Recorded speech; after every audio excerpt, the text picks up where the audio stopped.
ଯେଉଁମାନେ ଚଳିତ ବର୍ଷ ସିପିଟି ପରୀକ୍ଷା ଦେଇଛନ୍ତି ସେମାନଙ୍କ ପାଇଁ ବଡ଼ ଖବର, କାରଣ government of Odisha higher education department ତରଫରୁ ସିପିଟି ରିଲେଟେଡ୍ ନୂଆ ନୋଟିସ୍ ଜାରି କରାଯାଇଛି।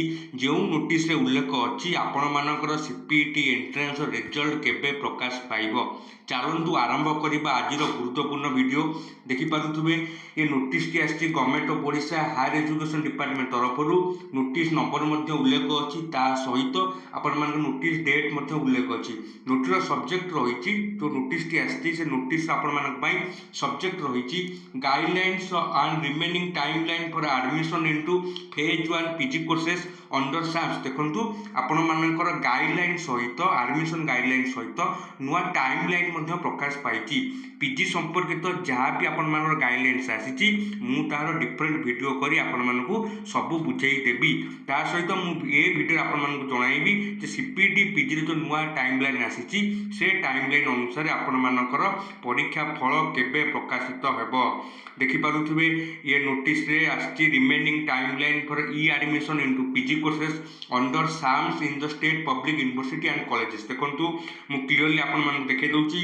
Publications of subject wise and state wise merit list 5 August ଅପରାହ୍ନ 4ଟା PM। ଦେଖନ୍ତୁ ଆପଣମାନଙ୍କର ଯେଉଁ ମେରିଟ୍ ଲିଷ୍ଟ ବା ର୍ୟାଙ୍କ ଆପଣମାନଙ୍କର 5 ଅଗଷ୍ଟ ଅପରାହ୍ନ 4ଟା ବେଳେ ସାମ୍ସ ଓଡ଼ିଶା ଅଫିସିଆଲ ୱେବସାଇଟ୍ରେ ପ୍ରକାଶ ପାଇବ। ବୁଝିପାରିଲେ, ଆପଣ ଯାହାକୁ ରେଜଲ୍ଟ କହୁଛନ୍ତି ସେଇଟା ଆପଣଙ୍କର ମେରିଟ୍ ଲିଷ୍ଟ 5 ଅଗଷ୍ଟ ଅପରାହ୍ନ 4ଟା ବେଳେ ପ୍ରକାଶ ପାଇବ।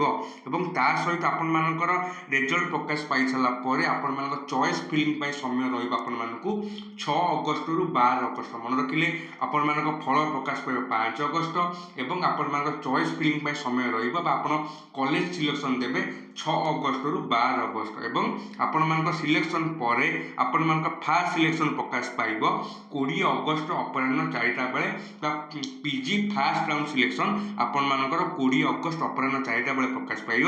ତା ସହିତ ଯେଉଁମାନେ ସିଲେକ୍ସନ୍ ହେବେ ବା ସିଲେକ୍ଟ ହେବେ ସେମାନଙ୍କ ପାଇଁ ସ୍ଲାଇଡ୍ ଅଫ୍ ଫ୍ରିଜ୍ ଏବଂ ଫ୍ଲୋଟ୍ ଅପସନ୍ ପାଇଁ ଏନେବୁଲ୍ ରହିବ 20 ଅଗଷ୍ଟରୁ 24 ଅଗଷ୍ଟ।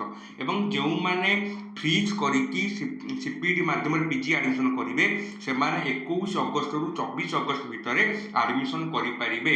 ମୁଁ ଏ ଭିଡ଼ିଓ ମାଧ୍ୟମରେ କେବଳ ଆପଣମାନଙ୍କୁ ଜଣାଇଲି ଯେ ଆପଣମାନଙ୍କର ମେରିଟ୍ ଲିଷ୍ଟ ବା ରେଜଲ୍ଟ କେବେ ପ୍ରକାଶ ପାଇବ ଏବଂ ଚଏସ୍ ଫିଲିଂର ଡେଟ୍ କ'ଣ ରହିଛି ଏବଂ ଫାର୍ଷ୍ଟ ସିଲେକ୍ସନ୍ କେବେ ପ୍ରକାଶ ପାଇବ।